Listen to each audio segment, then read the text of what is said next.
Thank you so much for joining us as we discuss the need for and the solution that we've come up with for workplaces that work for all workers. I am Piper Phillips Caswell. I'm President and CEO of PHILLIPS Programs, and I'm delighted that you've joined us this afternoon. Joining us on the panel is Chang, Vice President of Workforce Development with Source America, Yoorie Chang, who is a research associate at Aspen Institute with the Economic Opportunities Program, Lindsay Harris, who is Director of Career Partners at PHILLIPS Programs, and Dr. Roseanne Renteria, who is the Director of Research and Evaluation at PHILLIPS Programs. Delighted to have everybody. After 54, we're in our 55th year now of providing educational and family support services. PHILLIPS has founded a new nonprofit, SpringForward, to incubate employment social enterprises, companies built differently. Our first will be an indoor hydroponic urban agriculture initiative that is planned to operate as employee-owned, and you'll hear more about that. Why is this important?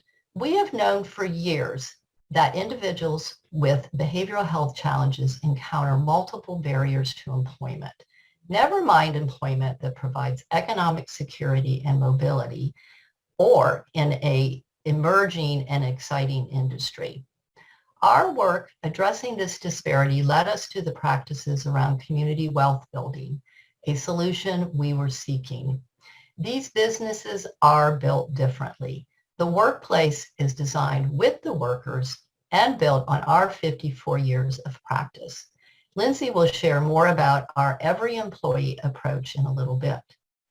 Certainly, the pandemic has highlighted the disparities in work that has actually existed, as many of us know, for years.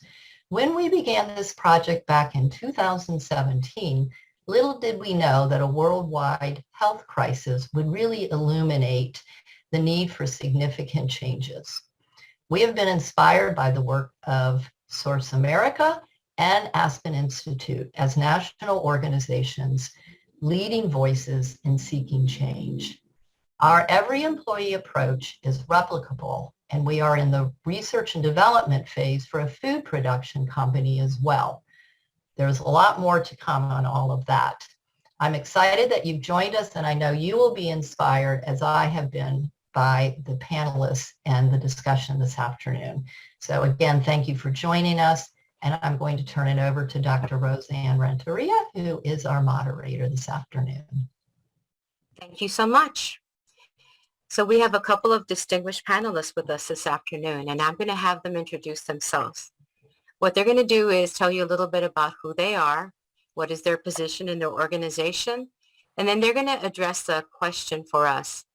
Why are you and your organization interested in changing the workplace? We'll go to Shane first, then Yoorie, and then Lindsay. Shane? Great. Thank you so much for the opportunity to join you today. I'm Chang, Kanady, and in one of my roles, I'm the Vice President of Workforce Development for Source America, which is one of two central nonprofit agencies within the United States, serving the employment of persons with disabilities from a national level. I am also relevant to this conversation a senior fellow with G3ICT, which is an organization that supports achievement of the UN Convention on the Rights of Persons with Disabilities globally. So that's my background coming to this conversation. And why do we care about this topic? Why do we work and act on this topic? It's inherent in our mission.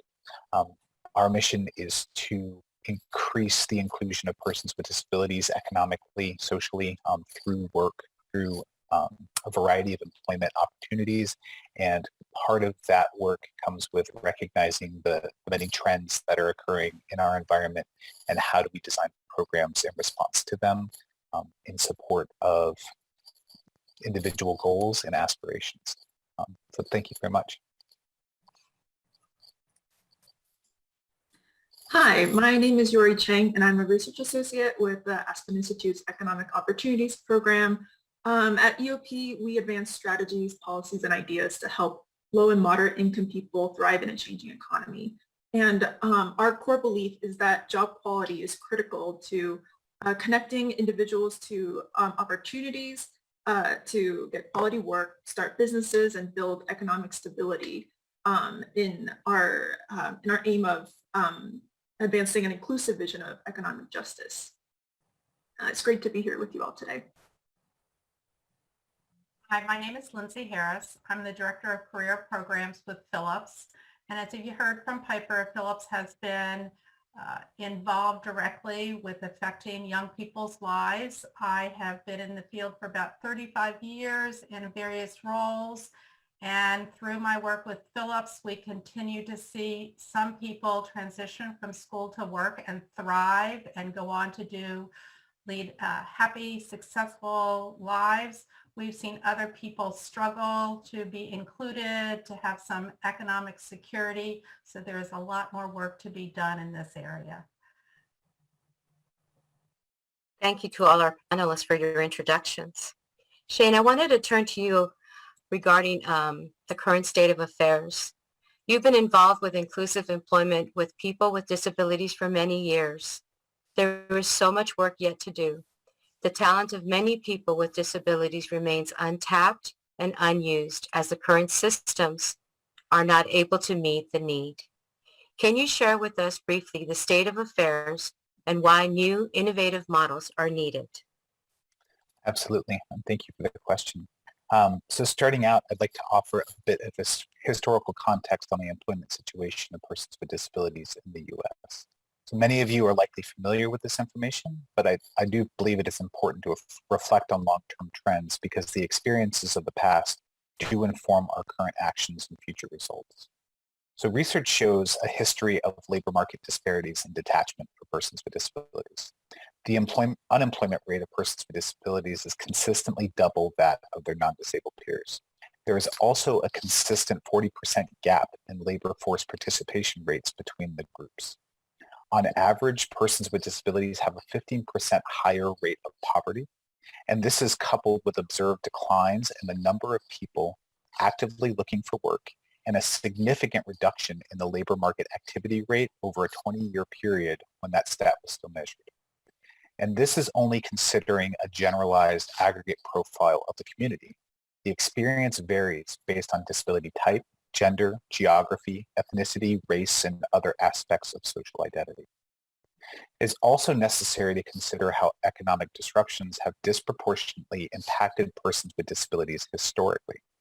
Research shows that following periods of recovery from the last 4 recessions, and when I say periods of recovery, I'm looking at a period of 5 years, the employment percentage of persons with disabilities decreased by an average of 9%, while the percentage for their non-disabled peers increased by an average of 2%. So these are diverging trend lines that perpetuate many of the disparities that we observe over time. So when asked to speak on this subject, I am often conflicted on the framing that I should use. Should we focus on a vicious cycle of discrimination, and underemployment, and poverty? Or should we advocate for a virtuous cycle of recognized value, social inclusion, and economic mobility? I find myself wondering which is more impactful, which will compel a meaningful response, and then I question why is it still necessary to think along these lines? Take the last 3 to 4 years as an example. Leading up to the pandemic, there was an unsustainable level of low unemployment and a resulting scarcity of labor to fill open positions to fuel economic expansion. Because of this, the messaging shifted to a positive framing of persons with disabilities as an untapped and alternative workforce. But the underlying message was a willingness to consider them as candidates only because businesses could not find the individuals they really wanted. There is an argument to be made that increased seemingly positive attention should not be discounted, but does that type of attention just perpetuate the undervaluing of persons with disabilities? Throughout the pandemic and economic downturn, we've seen a confluence of issues with unemployment, access to federal relief, efforts on support structures or effects on support structures such as residential and community rehabilitation services, and real or perceived issues with vulnerability and risk. Here again, we see the impact that an economic downturn can have on persons with disabilities, but now further complicated by the social and health implications of the pandemic. The acute phase of the pandemic highlighted many existing structural issues and disparities. So coming out of the pandemic, will the trend of decreased labor market engagement following periods of recovery still hold? Will it be better? Perhaps worse, given the context? How will workers and employers continue to adapt to the acceleration of remote work and the economic incentives to automate tasks? We do recognize the risks associated with defaulting to broad generalizations in this evolving context of work. For example, the notion that remote work is the solution for persons with disabilities. Yes, it could be incredibly beneficial for many people, but assuming it should be the default for persons with disabilities disregards individual preferences and needs, and to a degree, the responsibility of businesses to create inclusive workplaces. Also, we have not resolved the structural issues of accessibility, affordability, connectivity, proficiency, and usability of technology that predated the pandemic. Importantly, though, the argument has seemingly shifted from whether remote work is an accommodation or a universally embraced way of doing business. And we should not discount the potential this has to open new opportunities for employment. So my observations from the recent past highlight the lack of a rational equilibrium. How can we arrive at the recognition that persons with disabilities and the disability experience is a natural extension of the human experience, and that people have knowledge, skills, and abilities that can make positive contributions to the labor force? So then back to the primary question that was asked, why are innovative models necessary? So based on the information that I've shared, and in my opinion, I can say that they are necessary for three reasons. The root causes of social and economic exclusion have not been self-correcting, at least not at a pace that is benefiting millions of persons with disabilities today. Business cases, demonstrations of value, and evidence-based practices, essentially the why and how for achieving a more inclusive workforce, are still commonly cited as a need. Most importantly, the pursuit of innovative models provides opportunities to respond to the needs and aspirations that people have today, even at a micro level, while hopefully serving as accelerants for progress. This potential to accelerate progress relies on our ability to catch the attention of the right audiences at the right time, which can lead to policy change, improved regulations, and more public and private support, such as grant making. Consistently, the best path for provoking change comes through innovation. And it is through innovation that we can demonstrate the importance of person-centered approaches that start with a recognition of human potential. So I'd like to thank you for the opportunity to speak on this topic, and I look forward to the presentations of my colleagues and the chance to respond to any questions. Thank you, Chang. We really appreciate your insight on this topic and the way that you helped us to understand the historical perspective and then the real application of why innovation is critical at this time. Yoorie, I'd like to turn over to you now and talk a little bit about the work that Aspen Institute is doing around high-quality employment and other issues. Aspen Institute has been conducting research and evaluation on strategies and practices that help workers to attain and maintain steady employment, contribute to upward mobility in the workforce, as well as broader systems change initiatives. What is high-quality employment based on the work that you're doing on behalf of Aspen and your team? And why is the high-quality employment concept, why is that a critical thing for us to do and to understand? Yeah, thank you so much, Roseanne. So what we've been seeing with the Great Resignation is that low-wage, low-quality jobs play a significant role in driving higher turnover rates. And so the latest data from the Bureau of Labor Statistics on quit rates shows that turnover during the COVID-19 pandemic has been increasing in sectors like hospitality and food services, healthcare, and transportation. But while the pandemic has illuminated challenges that face frontline and essential workers, workers have been struggling against stagnant wages and declining workplace rights and protections for decades. And research has shown that high turnover not only affects workers' economic stability, but it also hurts business resiliency as well. And so the reason we became focused on job quality is because we observed that even as people were becoming better and better prepared for work, their investments haven't been paying off, and work just hasn't been getting better for workers. So even increases in educational attainment and skills across the U.S. workforce they've done little to raise earnings or lead to better jobs for working people. But for many workers in America, a job is so much more than just a paycheck. And based on what we've heard back from workers on aspects of work that are important to them, we've developed a framework of elements of job quality that includes things like sufficient and stable pay, a predictable schedule, access to benefits like health insurance and paid leave, safe working conditions, and respect and voice at work. And while some of these things are more measurable, like wages, others are things that we consider like aspects of culture at work, like how we're treated and whether we feel that we belong. And we also want to recognize how deeply embedded job quality is in equity and inclusion in the workplace. Occupational segregation has led to the overrepresentation of women and workers of color in low quality jobs in low wage sectors like domestic service and farm work, which are sectors that have been historically excluded from labor laws that protect workers' rights. And so we truly believe that centering job quality in recovery efforts is critical not only to strengthening the economy, but ensuring equal opportunity for everyone as well. And to that point, just want to acknowledge how important and exciting the work that Shane at Source America and our hosts at PHILLIPS are doing to build economic inclusivity for workers with disabilities. These kinds of targeted and deliberate person-centered approaches are so critical to working towards equity. Thank you for that background. We really appreciate that. We're wondering about the success of this type of approach. So can you share with us some success stories of what makes a job high quality? Yeah, for sure. So throughout the pandemic, we've been hearing from small businesses who have faced the challenges, the economic crisis, that are interested in implementing job quality improvements, but feel like they don't have the capacity to do so. And so something that we've heard frequently has been the concern that businesses just don't have the money to raise wages for workers. But while wages are certainly an important aspect of job quality, it's just one of many factors that workers care about that businesses can certainly address. And so I'll briefly share an example of one of the amazing small business partners that we worked with in 2020 on a job quality advising pilot that we ran with Pacific Community Ventures, which is a CDFI located in the Bay Area that we partnered with.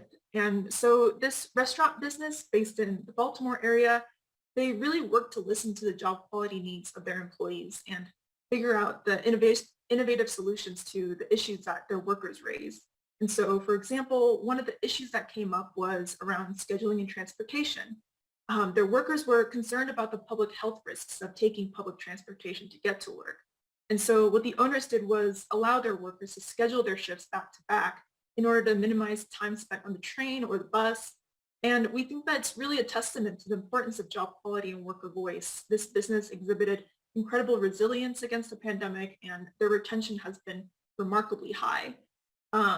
We think that's also important to acknowledge that it's hard to categorize jobs as just simply good or bad.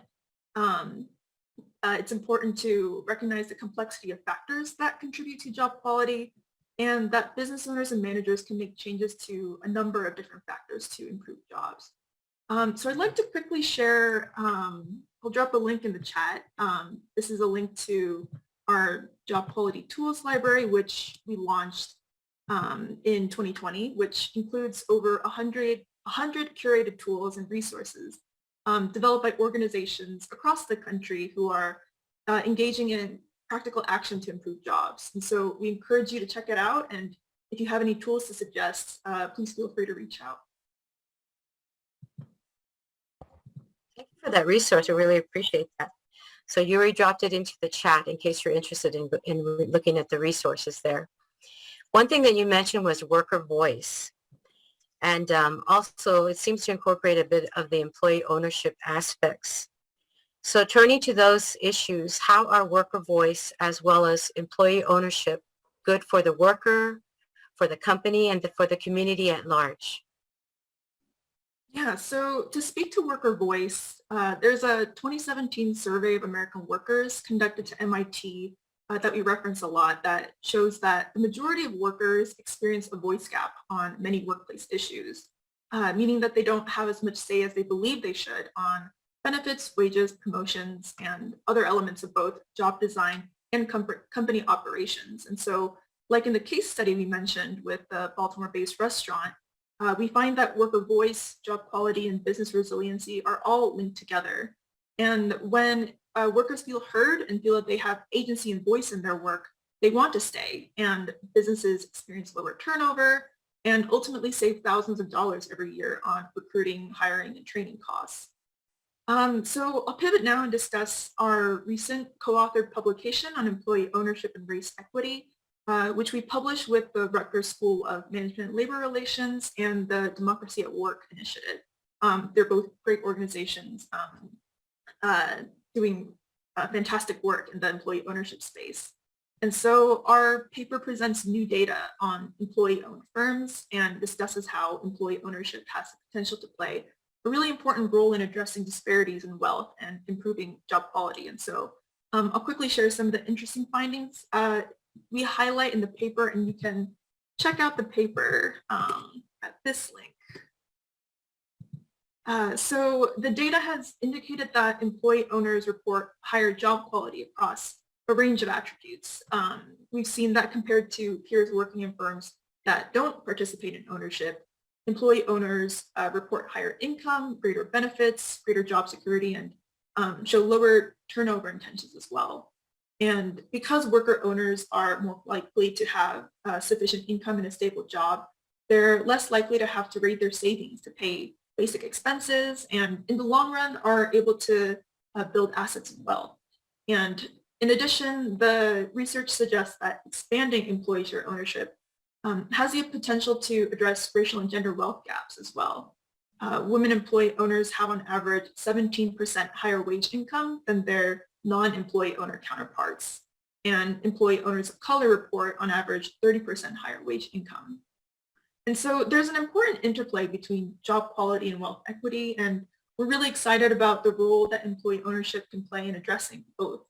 And we're really looking forward to continuing to learn from the other amazing organizations represented on this panel and just this broader community as a whole. Yoorie, thank you for all that information. We really appreciate that. We have heard the need for new systems in workforce development and employment. We have heard how high quality jobs can improve worker employment outcomes and have a positive impact on a person's quality of life. Now we're going to turn to Lindsay. Lindsay, can you tell us a little bit about how the Every Employee approach that provides high quality employment for those with and without disabilities, how did it come about? Thank you, Roseanne. So as you heard from Piper, PHILLIPS Programs has been working for 54 years supporting young people with behavioral health needs to change their lives. An example is recently a young person returned to visit us. He saw a staff member, ran over to that staff member, hugged her, burst into tears and said, "You didn't give up on me." And not only did we not give up, PHILLIPS built a personalized program around this young man, allowing him to succeed. We didn't insist that he fit into a pre-existing structure. This is what PHILLIPS does. We build flexible, personalized programs around individuals, providing supports for them to thrive. So if you've heard from Chang and Yoorie about the needs for systems change in employment for people with disabilities, PHILLIPS could no longer stand by idly. We researched, consulted with subject matter experts, and most importantly, talked with those with the lived experience of facing multiple barriers to employment. We did that with the intention of designing a different workplace, a workplace around the workers. The Every Employee approach builds the business around the people. We build the business differently. So a social enterprise built around the needs of workers. What does that mean? Can you tell us a little bit more about that?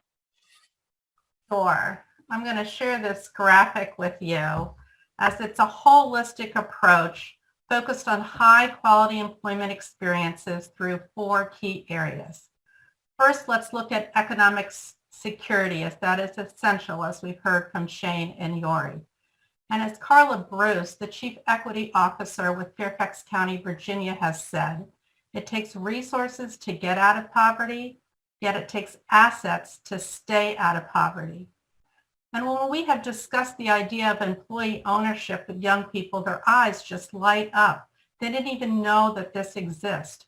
One person expressed it this way: "That's dope. How can I help Phillips do this?"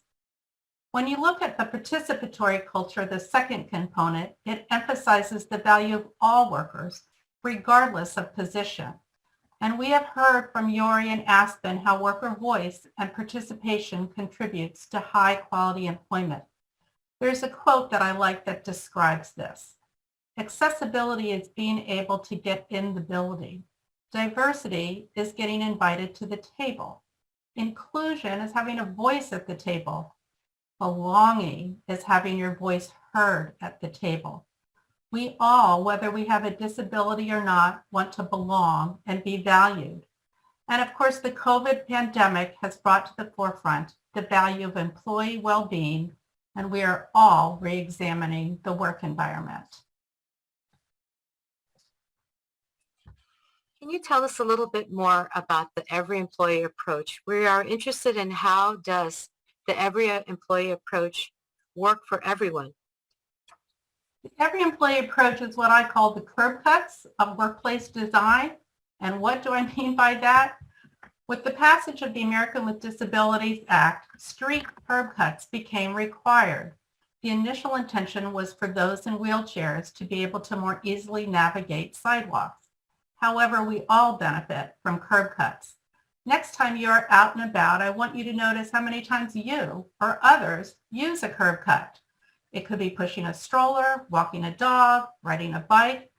What was designed for one group does in fact benefit everyone. The every employee approach was designed for those with behavioral health needs, yet it benefits every worker with or without a disability. I'm going to share a particular example, but I want you to meet a couple of our workers first. Let's meet Sasha. She just graduated from high school and she does struggle with depression. When in school, there are days that she was happy, laughing, and engaged. There are other days that she was frustrated, struggled, and got mad easily.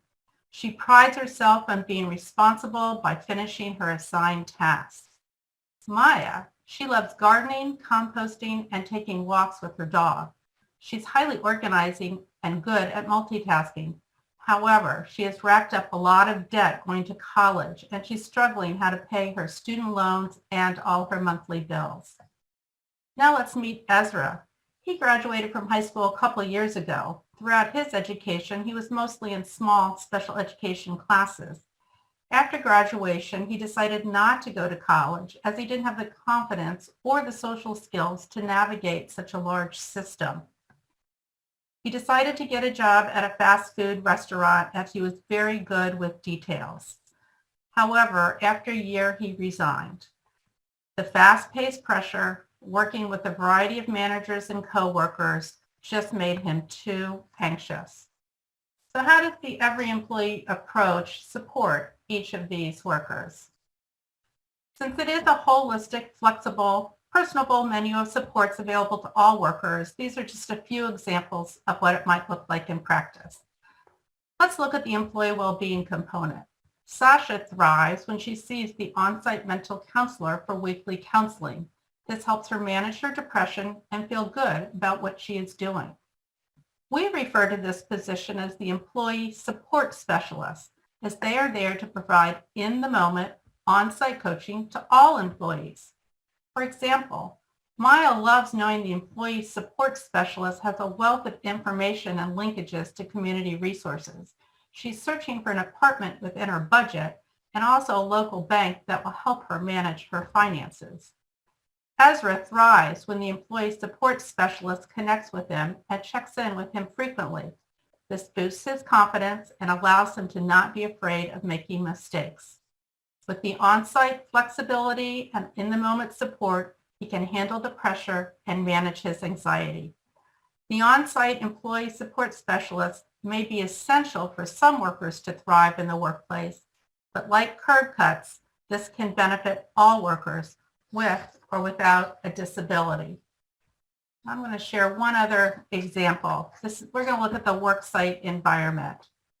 Sasha, she loves that she's not assigned to do the same task every day. She rotates through planting, harvesting, and packaging, and has gained skills in all areas. On days that she is struggling, she asks to work in the planting. In that area, she does not have to interact with a lot of coworkers.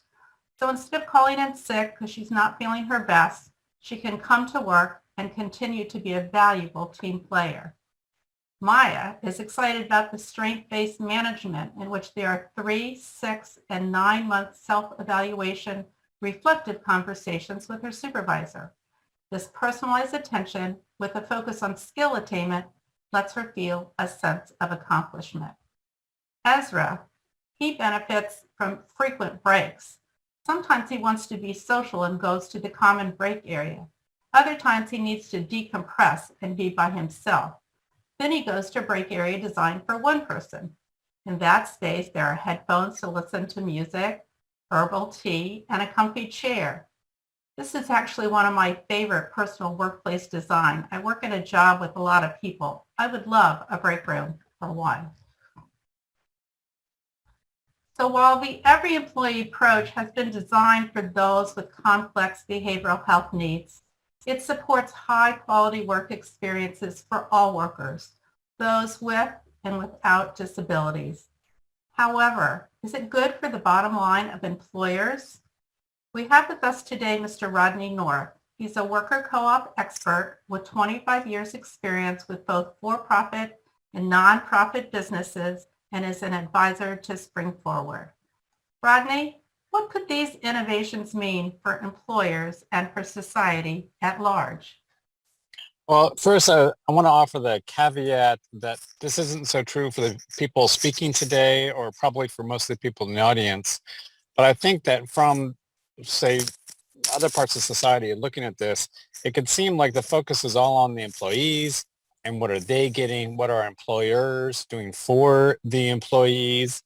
And I think we can do better than that perception. So it reminds me of how before the ADA was passed, before we did simple things, before that time, the thought about what could be done for people with disabilities.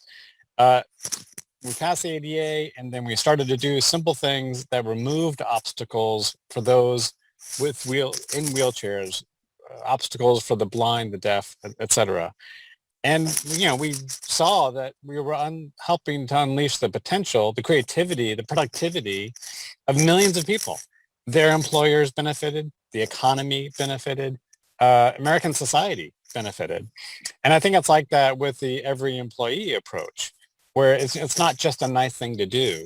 The employees are far from the only beneficiaries. And I see a lot of similarities between the Every Employee approach and the lessons, the benefits that we've seen with the ADA. Really, with this kind of thing, everybody stands to gain. It's not just the employees who would benefit. I want to thank all the panelists for helping us to have a really well-rounded discussion this afternoon. Piper, I'm going to turn it over to you to see if you have any closing remarks.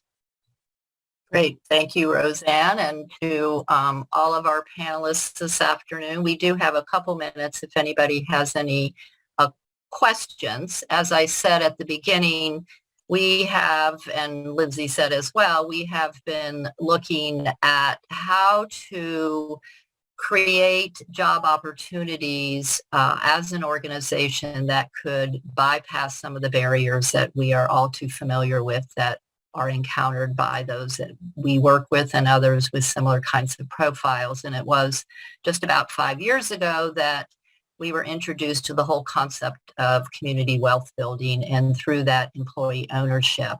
And that was really the eureka moment for us to say, all right, this is what we're going to do. This employee ownership brings all of these benefits that are not being shared and a part of the work experience for so many people.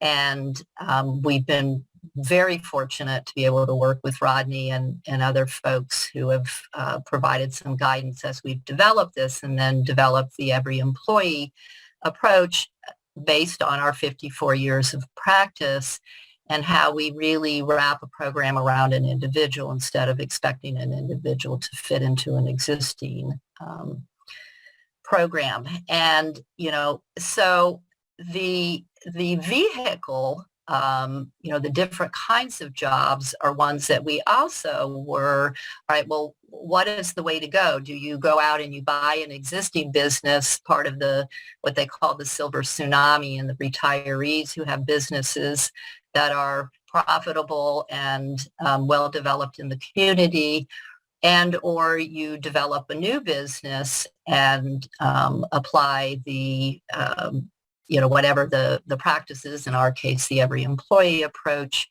and the employee ownership aspect.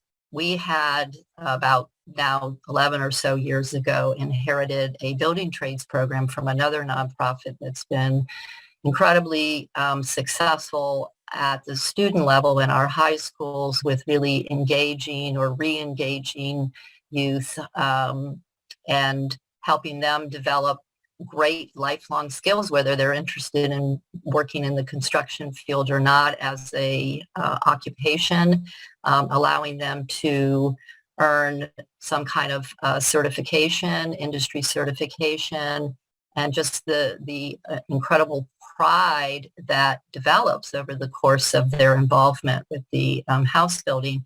And so we were really primed to take other opportunities and run with them, basically, which is what we've done both with our indoor urban agriculture, hydroponic urban agriculture program that we've been operating at our Laurel campus for about 7 years now, and that we are very shortly, hopefully, we are just looking to identify property.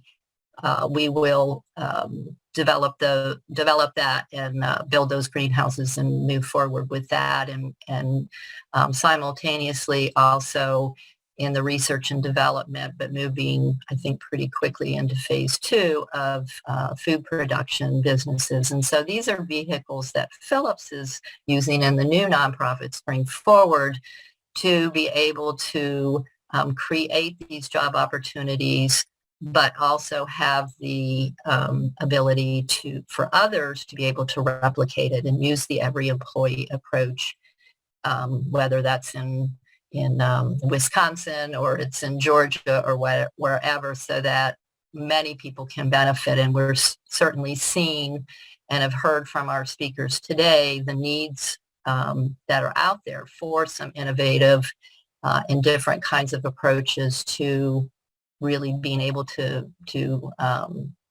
broaden the opportunities for folks.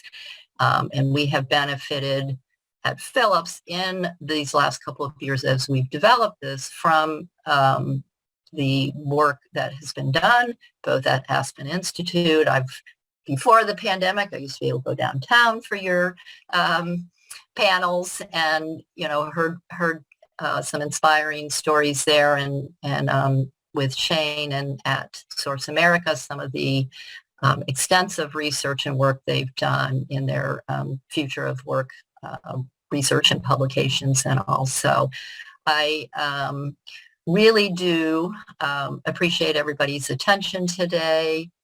And Sarah asked the $1 million question of how do families find these opportunities. And for us right now, what we will do is we will, like we're doing now, is sharing this information and increasing the visibility around it, working with different, whether it's schools or job placement services and all, in identifying, potential candidates for positions. But it is going to be also, some of this will be homegrown. We know that there are parents out there who have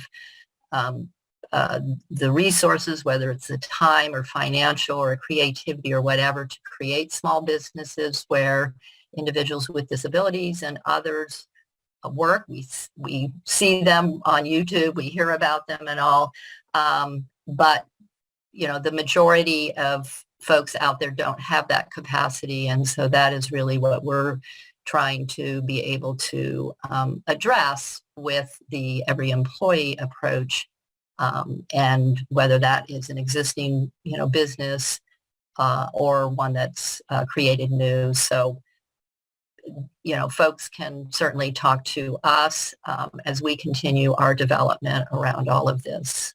So with that, I want to thank everybody. I want to particularly thank Shane and Yoorie and Roseanne and Lindsay and Rodney for speaking and sharing this afternoon. And we will keep you